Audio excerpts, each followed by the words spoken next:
Welcome to The Hopeful Divorce. I'm Hope, your family law friend. After working in family law firms for many years and watching thousands of divorces play out, I've learned some things about what does and doesn't work, and I'm here to share. This question is from the coparenting subreddit. Cameras. Okay, so we co-parent 4 kids, ages 14, 12, and 10-year-old twins. A little info. We live a couple of hours apart. I get them all holiday breaks and 3 weeks, then a week with her alternating until summer is over.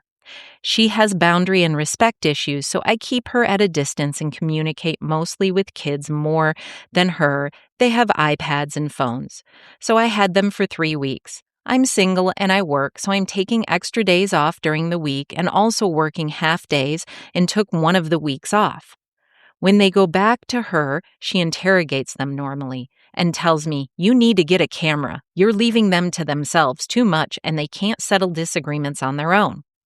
So my 72-year-old mother is also there with them, but doesn't like hover, and my niece lives 7 minutes away.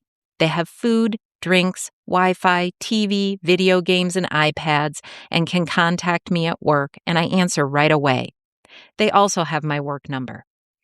On the days I work, they get up, have cereal, or my mother makes them breakfast. I feel like they are old enough to be left in general, let alone with my mother there as well.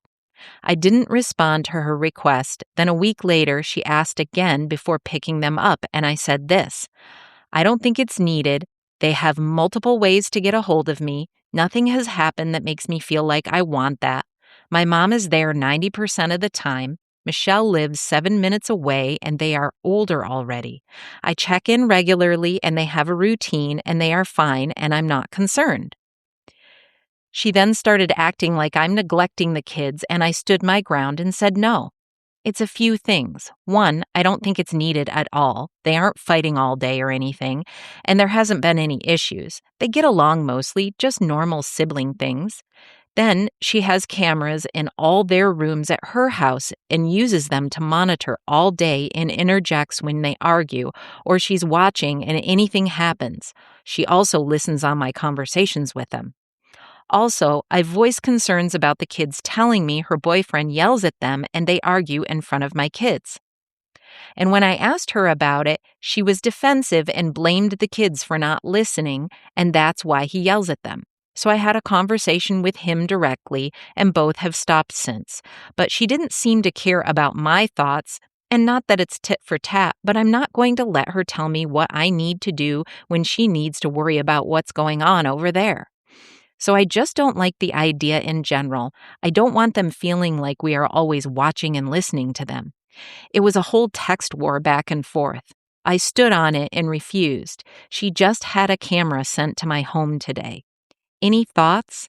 Am I being an ass, or is she being exactly what I think? LOL. The short answer is no, you are not being an ass. Mostly. I would say you are not being an ass. I think that it is completely reasonable, the setup that you have for your children when they are in your care. They are 14 and, ages 14 to 10. That is old enough to have a 14-year-old and their siblings home alone, and they aren't alone most of the time. Your mother is there. A 14-year-old knows when and how to call 911 to get help. There is an aunt that lives nearby. You have covered your bases. Your children are safe, and they are old enough to be there by themselves. And I think having cameras in all the rooms of your house and monitoring your children like that the entire time, that is not a parenting choice that I would make. I don't know how the courts would feel about that kind of thing. I've never seen a case in court or read a case that involved monitoring the children, 24/7 with cameras and microphones.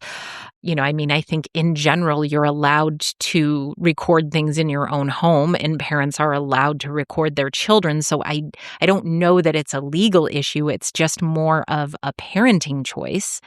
It's not not one that I would make, but there are some parents, there are lots of parenting choices that I might not make, and they are perfectly valid choices. I think at this point, the priority for you is to get some agreement with your ex that what happens at your house is during your parenting time is your business. And what happens with the kids during her parenting time at her house is her business. Now, of course, that's not absolute. It's not like you should never talk to each other and neither of you should know what's going on at the other's house. But in general, the day-to-day minutia of the smaller things of what's happening, that level of update for children this age is just not necessary. It should be much more general. They're getting older. You don't need daily reports of activity going back and forth. Now, particularly in this case, because it sounds like because of the geographic distance, you don't have a 50-50 parenting schedule. It sounds like you only have them a week or two at a time throughout the year. You have a 3-week block in the summer, and then you've got, 1 week at Christmas, 1 week at the March break, whatever. You don't have large stretches of parenting time. Now, if you were in a 50-50 schedule and it was, 1 week with mom, 1 week with dad, or some other schedule where it's a lot of back and forth between two houses very frequently, in those situations, it is better if you can manage it to have a little more agreement on some things. Now, everybody figures this out in terms of how it's going to work in their co-parenting relationship. But when you are 50-50, if you have one set of rules at one house and a completely different set of rules at the other house, that's not great for kids. Most psychologists and child development folks will tell you having consistent rules, in any family situation, having consistent rules is generally better.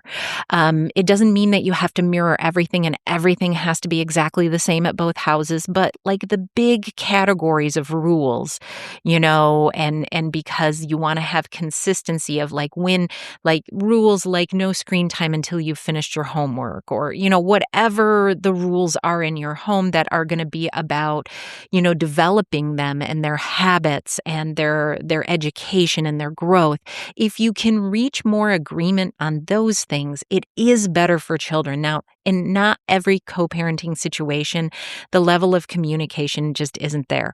But the more you can do that when you're in a 50-50, the better it is for the children. But particularly in this case, when he only has a few weeks here and there, it's just none of mom's business. He has assured her that the children are safe. There is an adult supervising them. They are old enough that there doesn't always have to be an adult there, and there is an adult there almost all of the time.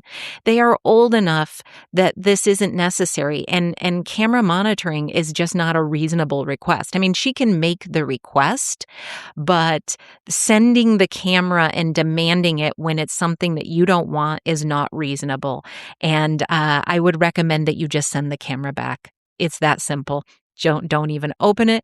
Just send it back to her house and say, thank you. I do not want this. It is not a choice that I'm making. And, if she continues to push it, then you can say, go get a court order that says I have to monitor my children with a camera. Because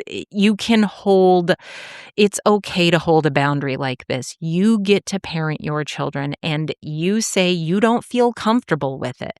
And so during your parenting time, you are going to teach your kids and say, I don't have cameras in my house. I'm going to trust you to follow the rules, even though I'm not watching you every second of the day. And they're going to break the rules. Like, that's what children do. But they're actually going to learn from that experience with you. And that could make a difference for them. And that is part of your role as a parent is even though you don't have them half the time that you have, you get to shape them. And when they are adults, it will matter. they will see the difference. Sometimes when you have less than 50-50 or less than full parenting time, you feel like you're not able to shape your children, but you are. And the research shows that. The research shows that even children in highly traumatic situations where there are lots of, trauma and lots of difficult situations, having just one adult in their life that is consistently there for them and listens to them and comforts them can make a difference. Now, I'm not saying that your children are being traumatized. I'm just using that as a point to illustrate that even if things are not the way that you would like them to be, you still have a lot of power as their parent to shape them, to guide them, and to heal them. So the time that you have is yours and it is sacred. And I would just simply tell mom politely, you're not going to discuss it anymore. And the one part where, you might be a little bit of an ass since you asked is that you were telling mom that her boyfriend was yelling at the kids too much. Now, you didn't explain how you came across that information. Now, if the kids came to you and said that, the boyfriend was yelling, the way to handle that is to simply say, oh, okay, well, I'll talk to mommy about that, and don't discuss it further. Don't interrogate them.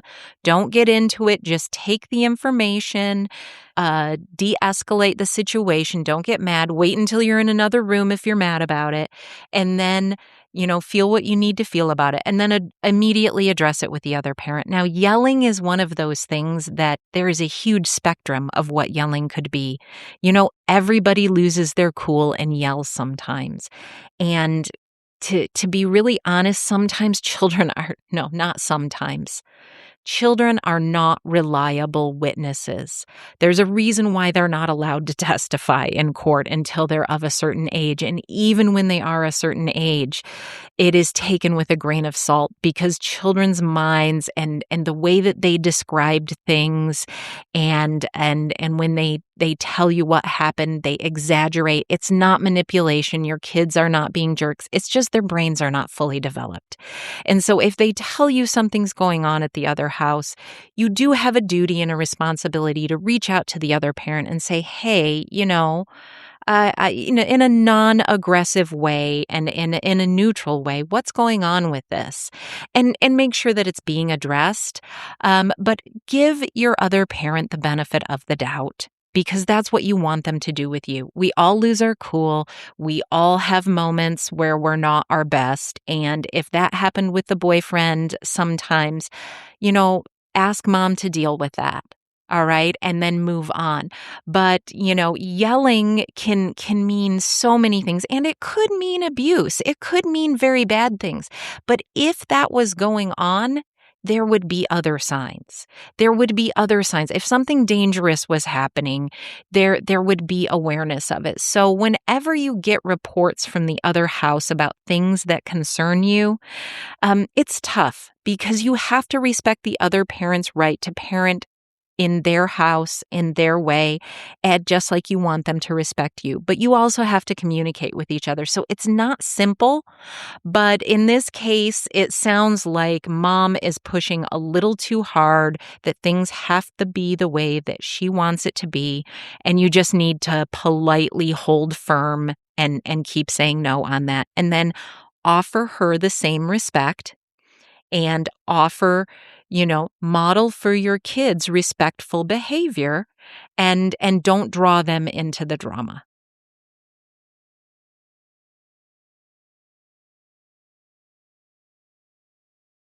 Taking a quick pause in today's episode to remind you this podcast is built around your questions. If you're navigating divorce, separation, property division, child support, custody, co-parenting, blended families, or anything in between, you don't have to figure it out alone. Chances are, if you're wondering about something, someone else is too.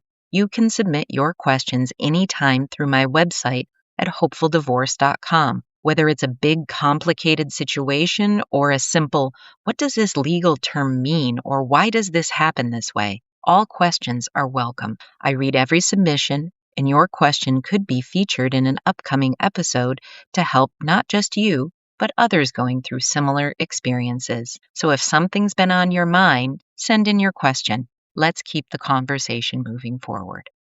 This post is from the DivorcedDads subreddit. It's all in the lens you use on working with a difficult co-parent.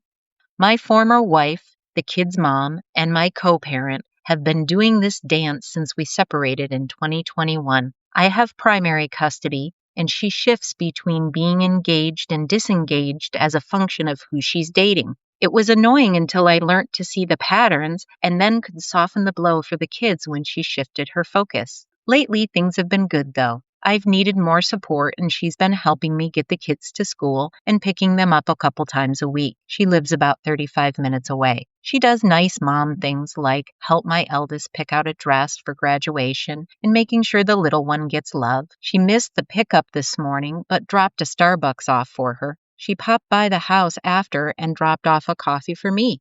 I don't like Starbucks, but it was a small gesture. You could read the above without my notes and see it as a messed up situation.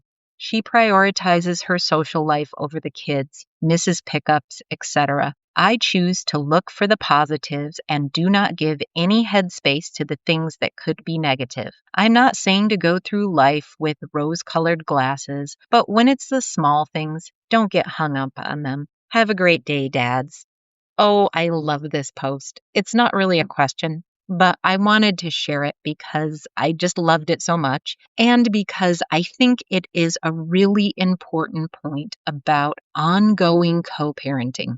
Once things are settled in a divorce, you still have an ongoing co-parenting relationship. And I love his attitude, and I think it's critical for your peace of mind, and I think it's critical for your children that you have this kind of attitude. Look, there's a reason why you got divorced in the first place. There's a lot of things that your ex does that annoys you. That's the reason why you got divorced. It's just sort of the definition of it. There's going to be things that they do that bother you, whatever it is. In this case, it sounds like mom gets a little too focused in her social life and misses things with the kids. And I could see where that would be very annoying. But he has recognized that this is just her pattern. And instead of getting mad every time that it happens, he's choosing to let it go. Of course, there are limits to this. If she's missing her parenting time, if she is completely unreliable and missing pickups all the time and it's causing problems for your children,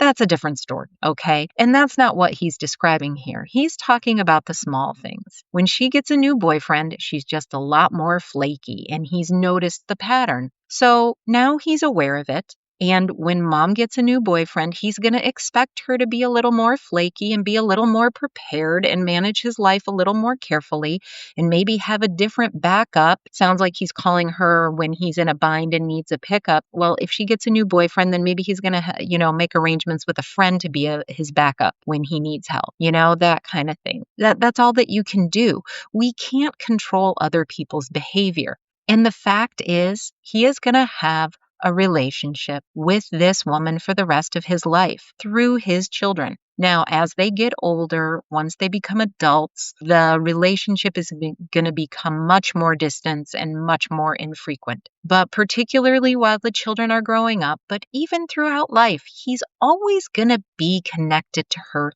through the children. So if he can find a way to be at peace with her annoying habits, it's a gift that he's giving his children. And, nobody's suggesting that he just put up with terrible behavior. It's the small things. If you can just reframe it and just be like, well, guess this is how she's going to be, maybe even make a game of it. I wonder how many, she's got a new boyfriend. I wonder how many pickups she's going to miss, be prepared, because the thing is, you could go to court and try and reduce her parenting time. You could go down that road, but that takes so much mental effort. It's so hard on the kids. It costs tons of money, and just the aggravation that you just feel so much aggravation and annoyance. It's not worth it.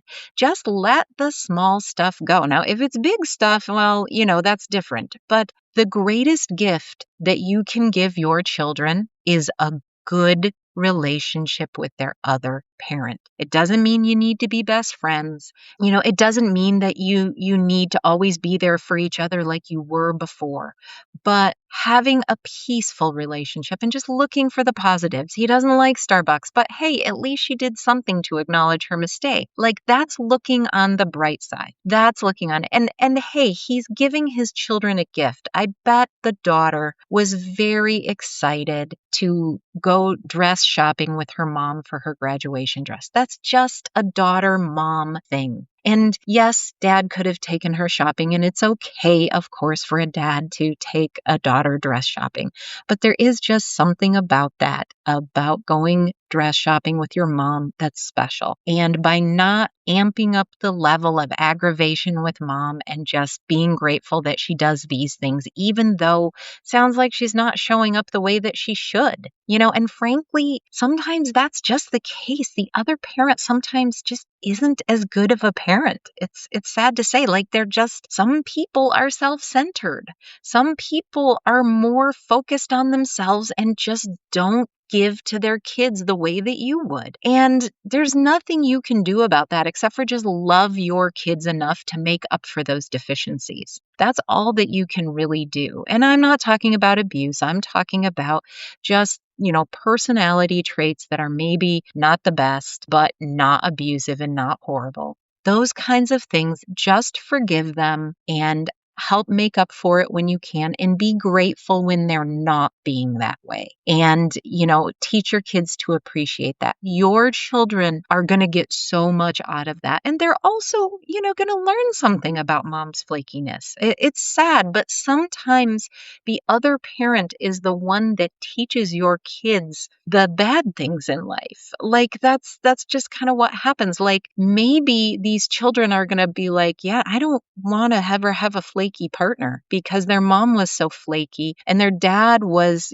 so on top of things. By seeing how dad is in contrast to mom, not that he's, saying bad things about mom, just living his life in a way where he always shows up on time. He always does what he says he's going to do. And then they have the example of their mom who's not like that. Well, maybe when it's time for them to find a life partner, they're going to make sure they find someone like dad who's more reliable. And mom is actually kind of benefiting them by teaching them that they don't want somebody like that. I mean, that's all that you can do, is put a positive spin on it, because you can't change mom. And the courts are not going to, likely change custody over a few flaky things. These aren't the things that the courts care about. So letting the small stuff go and just loving your kids, that really is such an important thing to learn, is how to be peaceful and how to let things go.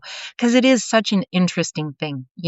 Any other relationship in life, when it ends, if you have a difficult coworker or you have a difficult family relationship, with someone, for the most part, you can just decide not to talk to them. You don't really have to maintain a relationship with your ex-boss that you hated, right? But you have to maintain some level of relationship with your partner who you ended up divorcing.